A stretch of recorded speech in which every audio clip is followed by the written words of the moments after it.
Olá pessoal, boa tarde, tudo bem? Então vamos dar início aí à nossa 10ª aula de hoje do curso de Psicanálise para Leigos, né? Quinto módulo, né, do nosso curso, caminhando aí para o final. Depois dessa aula a gente tem ainda mais duas com o Lucas, né, sobre a prática, né, ali da sessão analítica, né, o percurso da análise, né, como que funciona. Então, hoje a gente conclui o quinto módulo a respeito da transferência. A gente tinha comentado que a gente ia trabalhar um pouco melhor a questão do manejo, né, da transferência. Então, vamos então a essa questão. E para dar início a essa questão assim um pouco mais prática, né, do manejo, né, do setting ali com a transferência, é interessante a gente pensar um pouco a respeito da questão ética que está em jogo ali nessa relação, né? Por quê? Porque se a gente for parar para pensar, ela não é uma relação assim neutra, né? Uma relação horizontal, né? A relação transferencial é uma relação que envolve poder, né? Uma relação de poder, né? Porque assim, vamos pensar no seguinte, né? Se a gente pensa em relações como a relação que a gente estabelece com o médico, com um pastor, com o pai de santo e até com o hipnólogo, né, que a gente falou um pouquinho na nossa última conversa, né? São relações que a gente tá de maneira verticalizada, né? São relações que têm assim um poder sobre um saber sobre a gente, né? Porque vamos pensar no médico, por exemplo. A gente se porta assim com ele como se ele tivesse o poder de saber o porquê que nós sofremos, né? Que doença nós temos, né? Vamos pensar até, por exemplo, no caso assim do psiquiatra, né? Que é ainda mais potente isso, né? O psiquiatra, ele recebe pessoas com uma angústia que elas buscam saber o diagnóstico que vai definir o que elas estão passando, né? Eu tenho o quê? Eu tenho TDAH, eu tenho depressão, eu tenho ansiedade, como se esse diagnóstico ele abarcasse, delimitasse e controlasse um pouco esse sofrimento, né? Então, são pessoas, assim, são relações que são dotadas realmente de um poder, né? E aí vem uma questão interessante para a gente pensar sobre isso, né? Porque é muito comum que a gente fale, às vezes, sobre como os médicos têm, assim, uma certa arrogância mesmo, né? Eles têm, assim, um lugar, né? Um pedestal que eles ocupam, né? E que a gente pode pensar o quanto que isso não é dado a eles por nós mesmos, né? Como se nós os colocássemos nesse lugar assim de um poder, né? E isso faz muito sentido quando a gente pensa na naquilo que sustenta a transferência, que é essa dialética, a gente falou um pouco isso, né, dessa inversão, que ela é trabalhada em uma teoria que o Hegel elaborou, que a psicanálise usa muito, que é a dialética do senhor escravo, né? Basicamente, a ideia de que o escravo ele também cria o seu senhor, né? O senhor ele depende tanto do escravo porque o senhor ele só é senhor se ele tiver um escravo, se tiver alguém submisso a ele.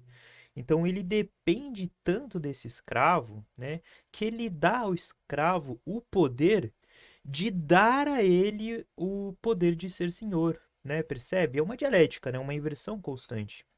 Então isso acontece nessas relações de poder também, se a gente for parar para pensar, né?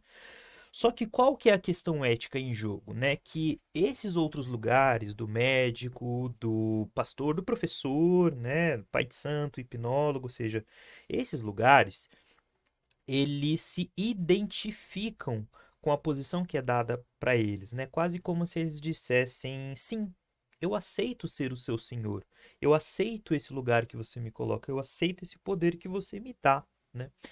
E a psicanálise, ela vai na contramão disso, ela vai no avesso disso, né? Por quê? Porque se num primeiro momento ela permite, né, que o sujeito o coloque nessa posição, é para que o sujeito tenha consciência disso que ele está fazendo, né? Então, a gente percebe que aquilo que orienta o trabalho analítico é uma questão ética, né? A orientação, o caminho a se seguir é uma questão ética, né? Então, diferente dessas outras posições que aceitam esse lugar que lhes é dado, o analista não. O analista ele vai ser aquela pessoa que vai olhar para a pessoa, né, para analisando e pensar, poxa, vamos analisar um pouquinho esse lugar que você me coloca, né? Vamos problematizar, vamos colocar em questão esse poder que você me dá, né? Então é uma questão ética, né?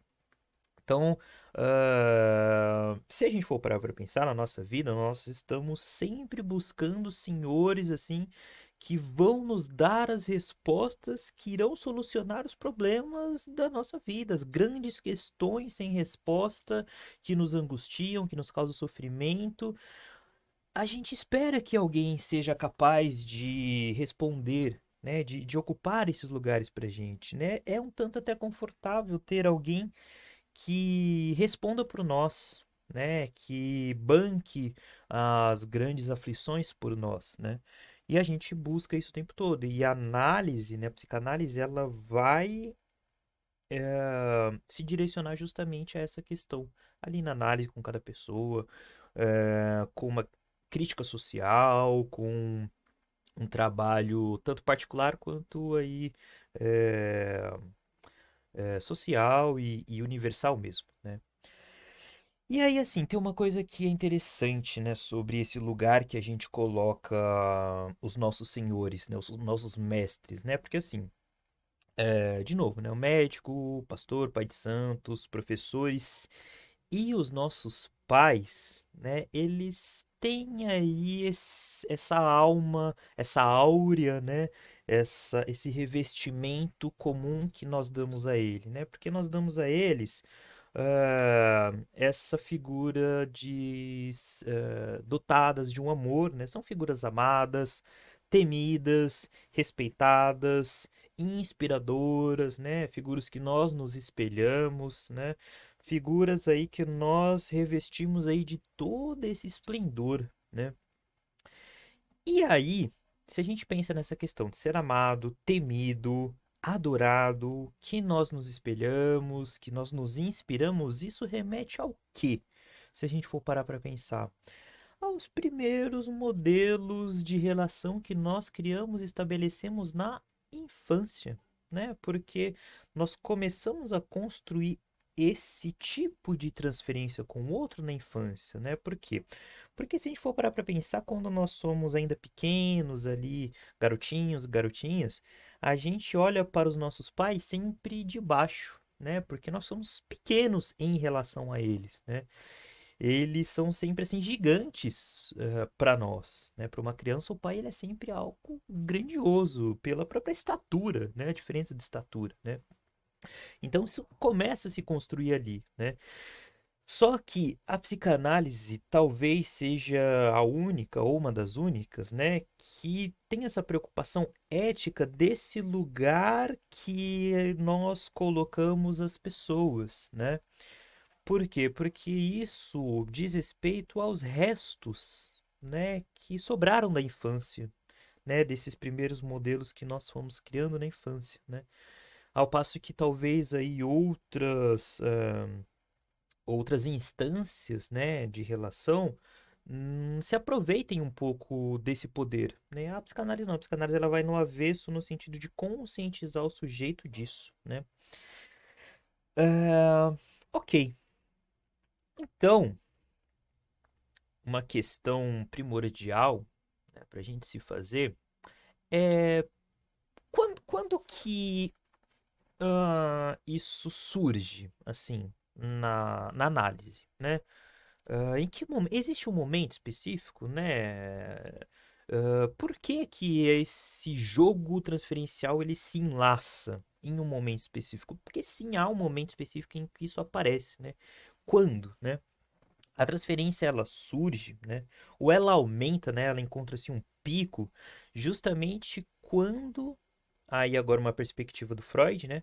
Quando algum conteúdo inconsciente está prestes a surgir, está prestes a se manifestar, está ali para chegar à consciência a transferência surge nesse momento, né? Isso é uma construção de Freud, né? O Lacan, ele vai pensar, por exemplo, que a transferência ela surge no ponto alto, assim, em que o sujeito está para construir a sua verdade, está para constituir a sua verdade. Ou seja, se a gente pega os dois aí, né? Ou seja, é no limite do momento em que algo está para se revelar, né? Então, por exemplo, vamos pensar em casos, assim, né? Em exemplos, né?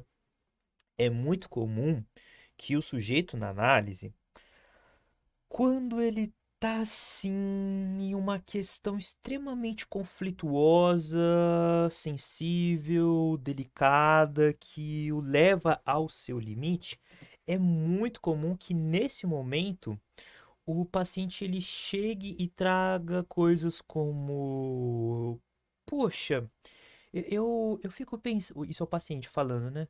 Nossa, às vezes eu fico pensando assim, e eu acho que você não gosta muito de me atender. Às vezes eu tenho a sensação de que você não gosta. Às vezes eu tenho a sensação de que você prefere atender outras pessoas do que, ou seja, isso é a transferência em jogo, em cena ali acontecendo, né? A gente pode pensar também em situações que nesse pico, né, nesse auge aí da construção, da revelação de algo, algo de um sentimento agressivo, de um pico de afeto, né, de um sentimento negativo, começa a se manifestar em direção ao analista, né? Também é um exemplo comum. Ou até um caso que a gente viu, né, o caso Dora, né? Lembra do caso Dora? Que a paciente ela colocava o Freud nesse lugar paterno, né? Isso se manifestava ali nos picos em que algo da verdade dela estava para se elaborar, né? Então, ah, a gente percebe que isso se manifesta por quê, né? E quando? Quando algo não está mais cabendo em palavras, é quando algo não cabe mais aí na verbalização, né, não consegue ser simbolizado em palavras, a maneira que o sujeito simboliza isso é transferencialmente. Por exemplo, vamos pensar numa fala que o Freud elaborou no texto Além do Princípio do Prazer, de 1920. Nesse texto ele diz o seguinte, né? Ele diz que o doente não pode recordar-se de tudo que nele está recalcado, né? Ele é incapaz de se recordar tudo, né? E talvez ele não consiga se recordar nem do essencial, né? Ele é antes obrigado a repetir o recalcado. A gente viu bastante sobre repetição, né? O Lucas também falou bastante sobre isso, né? Ele é antes obrigado a repetir o recalcado como se fosse uma vivência no presente. A gente falou um pouco disso também na última aula, né? Então, o sujeito ele não se dá conta de que isso que ele está vivendo ou revivendo é da ordem de algo que ele não consegue se relembrar, segundo Freud, né? Não consegue simbolizar e construir ou reconstruir em palavras, né? Então a gente pode dizer que a transferência ela aparece quando a palavra não dá conta, né? Não dá conta de dizer, não dá conta de explicar, né? Não dá conta de falar sobre aquilo que está em jogo ali, né? Bom,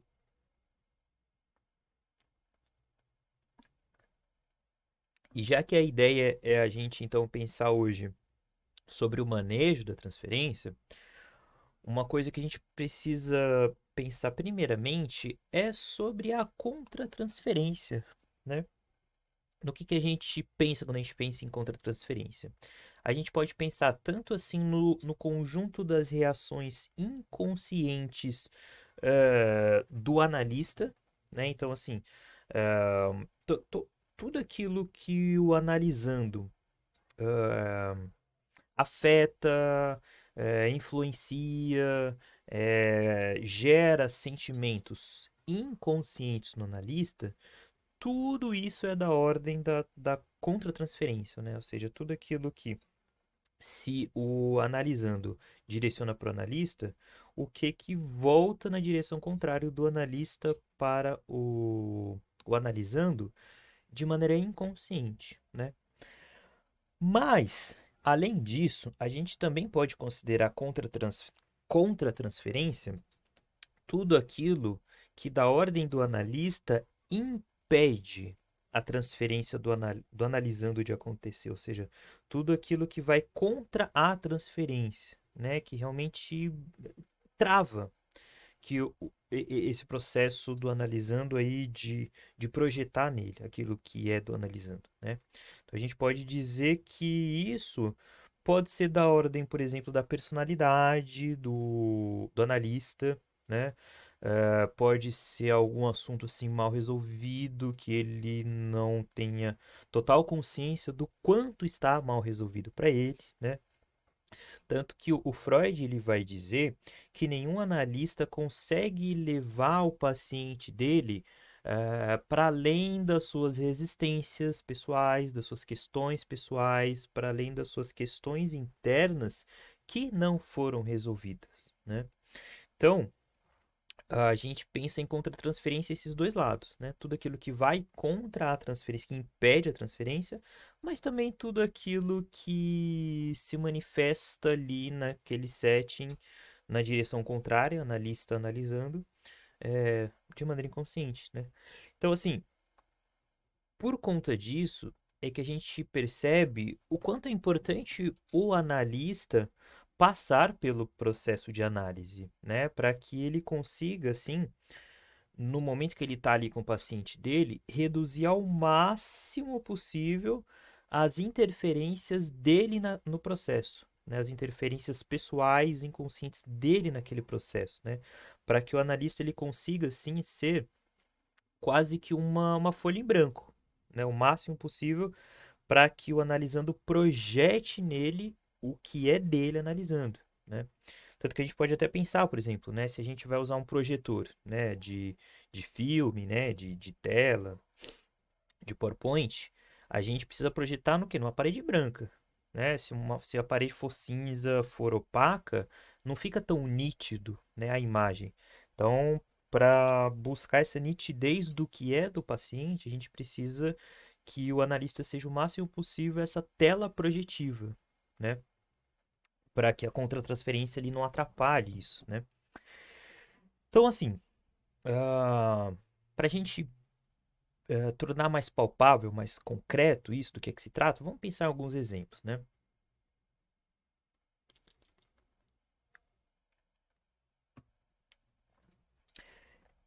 Um caso, né, que é muito comum no atendimento com crianças, são aquelas que a gente só chegou a citar isso anteriormente, né? São aqueles casos de crianças assim que têm uma queixa da escola de uma agressividade muito grande, de serem crianças muito desafiadoras, né? Muito potentes assim nesse desafio ao outro, né?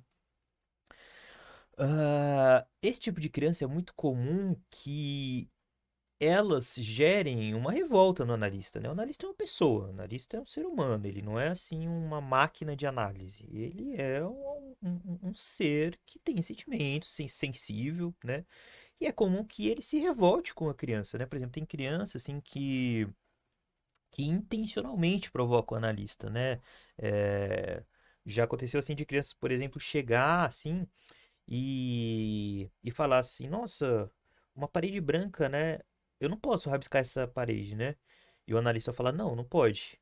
E a criança pegar o lápis e ir lá na parede e falar, nossa, eu não posso então fazer isso aqui, ó, olhando no olho do analista. Isso vai gerar revolta no analista, isso é comum, né?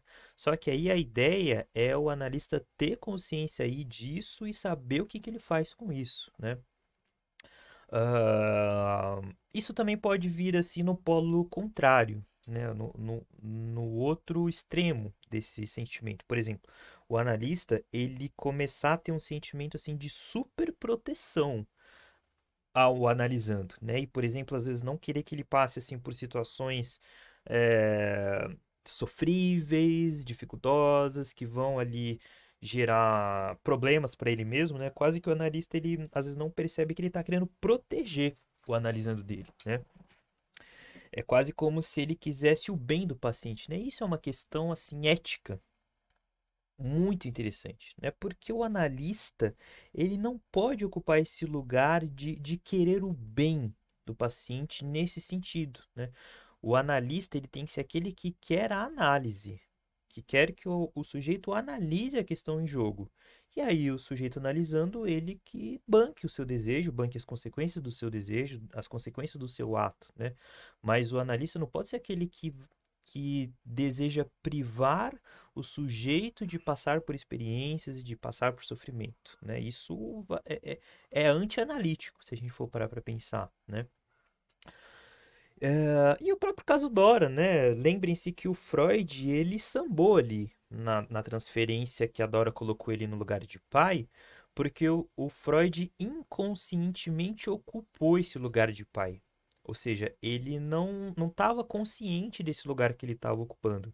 Ele respondeu a esse lugar de maneira assim, sem uma técnica, né? Sem ter compreensão do que estava em jogo, né? Então, assim, ah, se a gente pensa em tudo isso que a gente está falando aqui, a gente percebe que esses sentimentos, né, que nós analistas vamos acabar despertando, né, isso é normal pelos nossos pacientes, se a gente souber usar isso, isso pode servir como uma informação mesmo, né, para análise ali, né? Por exemplo, né, se eu me percebo tendo sentimentos de muita proteção por um paciente, eu posso me perguntar se o meu paciente não está me colocando nesse lugar paterno, né? Então é interessante que a gente possa saber usar ao favor, né?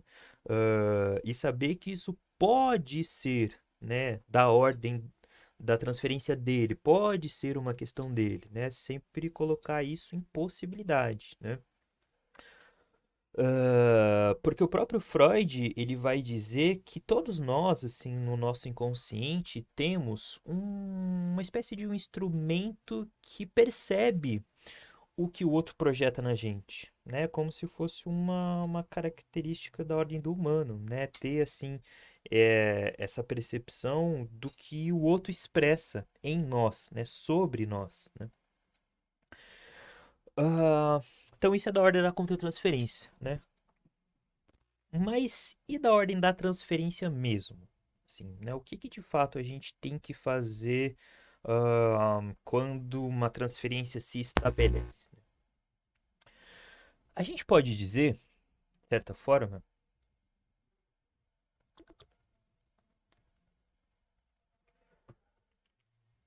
uma fala assim que é muito interessante, é que nós analistas devemos, a partir do momento que a transferência se estabelece, sair da posição de mais um e ocupar a posição de ao menos um, né? Por quê? Né? O que que significa isso? Né? Porque assim, o paciente, ele vai colocar a gente na série amorosa dele. A gente chegou a falar disso, né? Que a gente tem uma cadeia amorosa, né? Que se repete. Não deu certo com uma pessoa, coloca outra no lugar. Não deu certo, coloca outra no lugar. Mas é uma repetição do mesmo modelo, né? Nós, analistas, vamos ocupar essa série dessa pessoa, essa sequência. Nós não somos inéditos, né, na cadeia relacional dessa pessoa. É uma sequência repetitiva, né? Então, analisando, vai colocar a gente nesse lugar, nessa posição, né? E, consciente ou inconscientemente, na maioria das vezes mais inconscientemente, o sujeito, ele meio que espera o mesmo resultado com a gente, né? Então, aquilo que não dá certo com uma pessoa, ele espera que não vai dar certo com a gente, né? Ele espera a mesma resposta, né? Por exemplo, vamos voltar nesse caso aí da criança que é extremamente agressiva, né? A criança, ela faz isso por quê?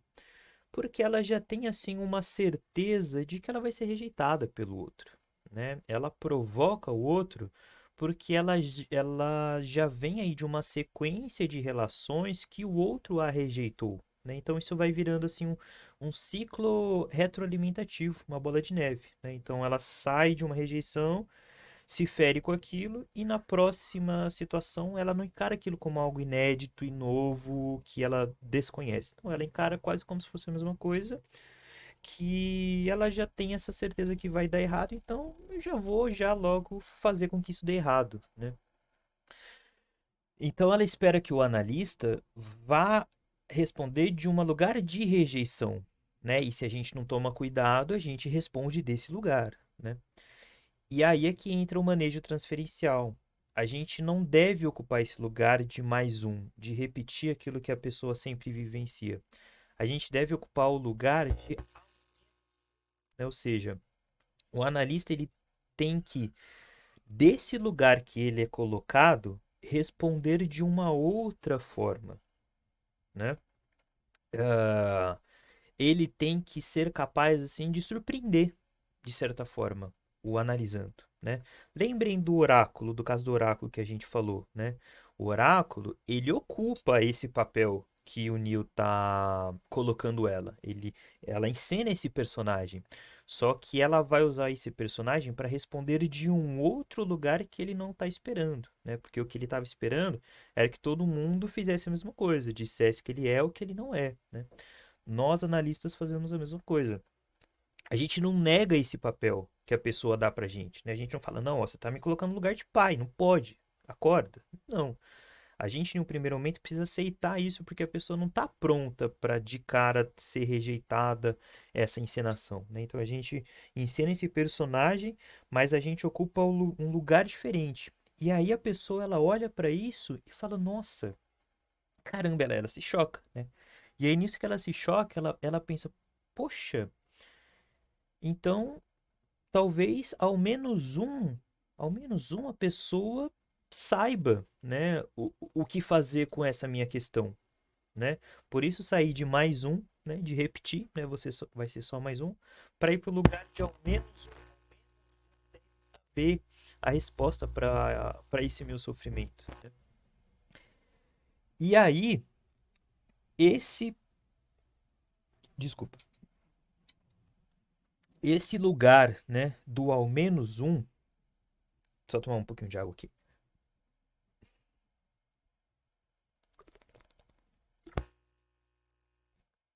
Esse lugar de ao menos um é um lugar de ao menos um sabe, ou seja, ao menos um detém um saber, né, sobre a minha questão.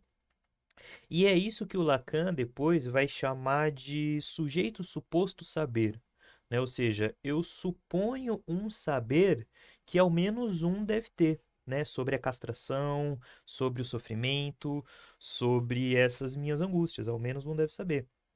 Então, assim, em um determinado momento o sujeito ele vai te colocar nesse lugar, né? E aí qual que é a questão que decorre a partir daí, né? Qual que é o movimento que se faz a partir do momento que ele te coloca nesse lugar, né? O analisando, ele vai construindo aí um saber, né? Ele vai elaborando aí um saber, conexões, suposições, interpretações, né? Só que ele vai meio que supondo esse saber no analista, né? Ele vai fundamentando esse saber na figura do analista, né? Como se fosse o analista que tivesse dando o caráter de verdade disso que ele está construindo, né? Ou seja, se eu estou aqui com o meu analista, estou falando isso, e ele não está dizendo que é mentira, então talvez seja verdade, né? Sim, de maneira muito simplificada, né? Então ele vai construindo esse saber, só que sem perceber, ou às vezes até percebendo, né? Ele meio que acredita que esse saber pertence ao analista, que é o analista quem está elaborando isso, né? E aí quando o saber que ele elabora, né, meio que é finalizado, assim, né, de maneira abstrata, vamos pensar, né, ele está acabado, ele está construído, né, bem delimitado, aí o analista, ele devolve esse saber para o sujeito, né, ele meio que mostra, fala, ó, você construiu esse saber, né? Então ele devolve tanto o saber, né? Ou seja, olha a verdade que foi construída aqui, né? Quanto o poder de construir a verdade, né? Ele devolve ao sujeito a capacidade de falar sobre si, né? E não de dar ao outro essa possibilidade, esse poder, né? Então, a gente percebe que a transferência de saber, né? Se a gente for analisar, se a gente for parar para pensar, eu só posso transferir uma coisa que é minha. Eu não posso transferir uma coisa que eu não tenho, né? Então, se eu transfiro um saber para o outro, é porque primeiro esse saber estava comigo, de maneira inconsciente, né? De maneira imperceptível, mas sempre esteve comigo, né? O analista ele só mostra para a pessoa que já estava com ele, né? E a gente falou bastante sobre amor, né? Sobre o fato de transferência ser amor. A transferência, ela tem, então, esses dois lados, essas duas facetas, né? A transferência de saber e a transferência de amor. A transferência de amor, ela segue a mesma dinâmica, ela segue o mesmo processo, né? A mesma estrutura, né? Por quê? Porque, assim, ah, a gente se sente incompleto a vida toda, né? A gente acredita que nós somos faltantes, que algo está errado, que a gente é culpado por alguma coisa que a gente não consegue fazer direito. Enfim, cada um constrói a sua história para dar conta disso, de explicar por que que a gente é incompleto. Mas todos nós nos sentimos assim, né? Então, por conta disso, a gente vive eternamente assim buscando algo que vai nos satisfazer, que vai nos gerar essa satisfação de, putz, agora sim, né? Nossa, agora estou bem, agora estou completo, agora estou feliz, né? A eterna felicidade. A gente vive a vida buscando isso, né? E de onde que isso vem, né? Lembrem-se da questão narcísica, né? Ou seja, nos primeiros momentos de vida lá, que a gente se sentia completo com a nossa mãe, que nós nos sentíamos um só, né? E aí a gente é separado, né? O nosso eu, a partir do momento que ele nasce, ele é separado aí desse mundo pleno, né? Com a nossa mãe. E aí a gente, depois disso, então vive eternamente essa busca por esse algo que nos faça ter aquele sentimento de plenitude, de totalidade, né? De um gozo completo, né? E aí é que tá a chave, né? Aí é que tá a questão, ou seja, a psicanálise, então, ela vai mostrar e vai trabalhar com o fato de que esse objeto do seu desejo, esse objeto que você deseja, esse objeto que você busca, não é ninguém além de você mesmo, né? Esse objeto que você sente que é um objeto perdido, era você mesmo, né? Nesse mundo primeiro narcísico, né? Então, a dinâmica de transferir para um outro o amor acontece da mesma maneira de transferir para outro saber, né? Eu transfiro para outro um saber que é meu, assim como eu transfiro para o outro um amor que é meu também, era direcionado antes a mim, né? Ok, então a partir daí,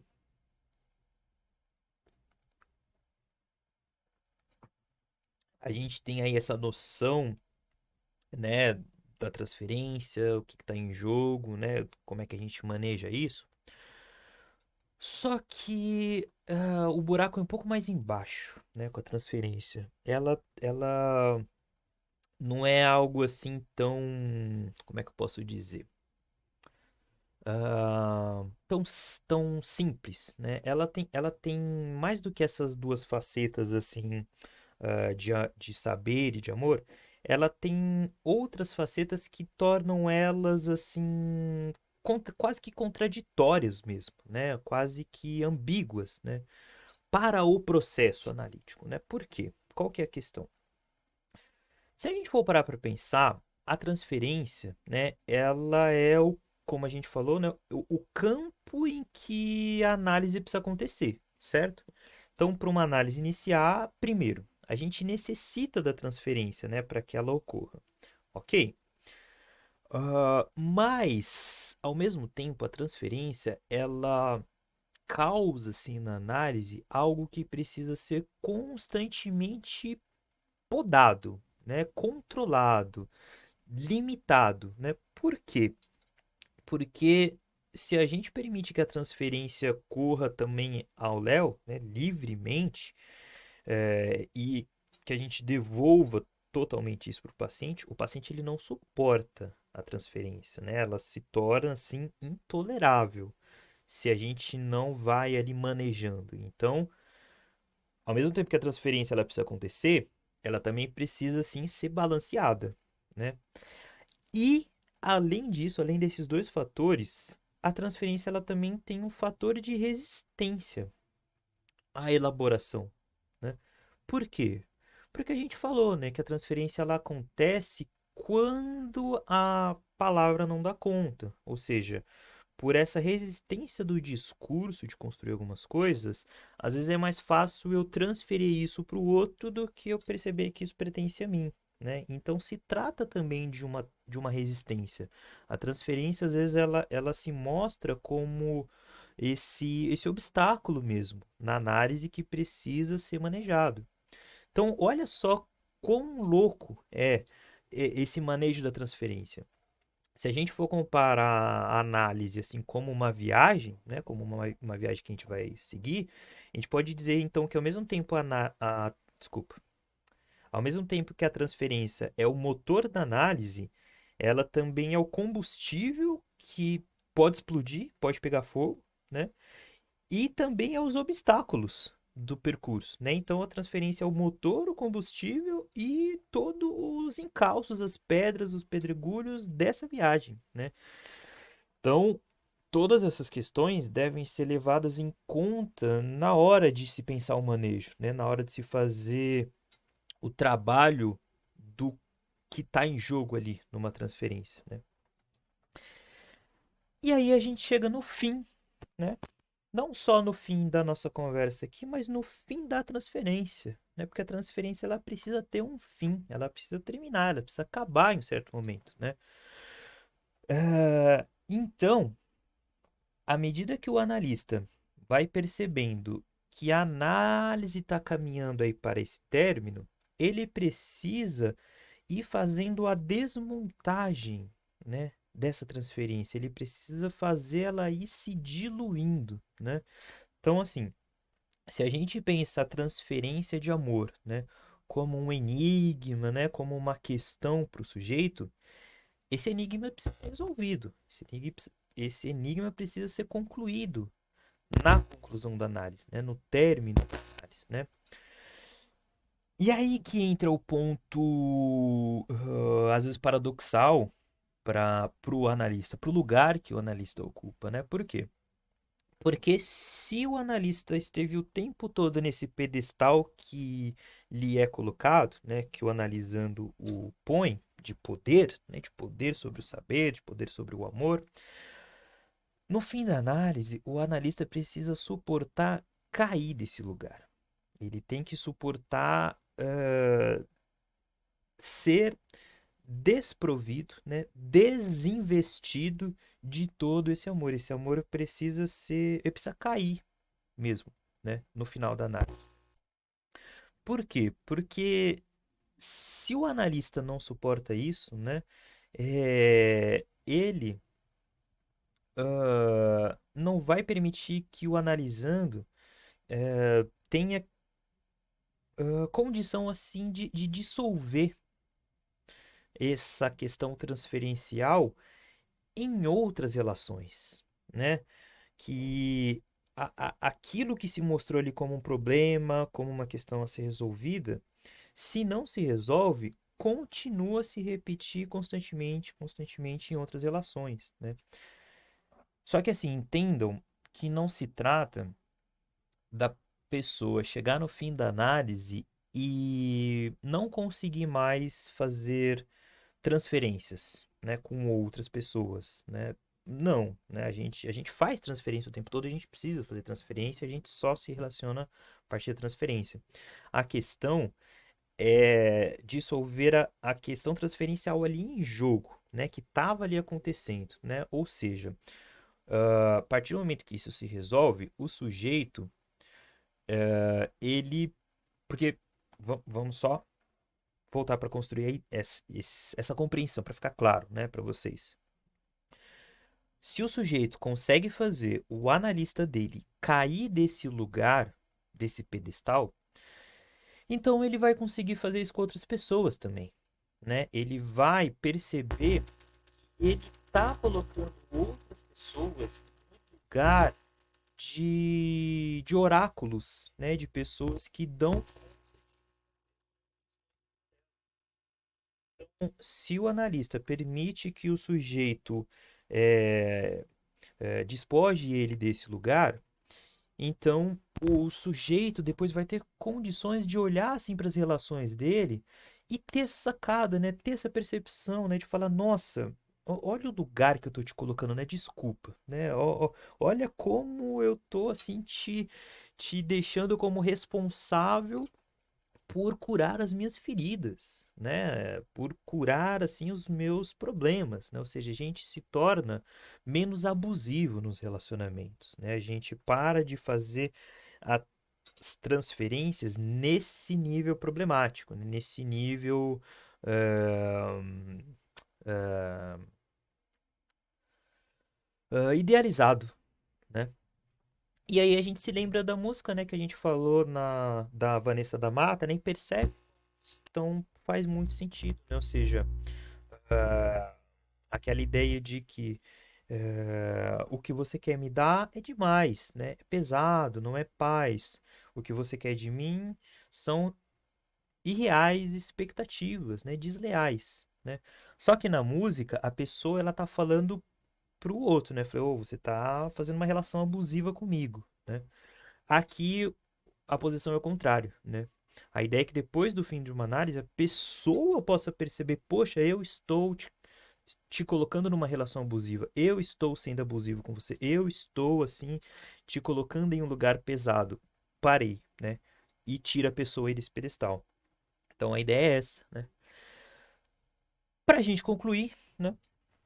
Ah, quais são então os percursos, né, que uma transferência percorre dentro aí de uma análise, né? Então a gente tem o primeiro momento lá, que é a instalação, né? Ou seja, a gente tem que permitir o sujeito colocar a gente nesse lugar. Primeiro a gente tem que ocupar esse lugar, né? De sujeito suposto saber, né? Suposto saber a verdade dele. Depois, no segundo momento, a gente tem que localizar quais modalidades transferenciais estão em jogo ali, né?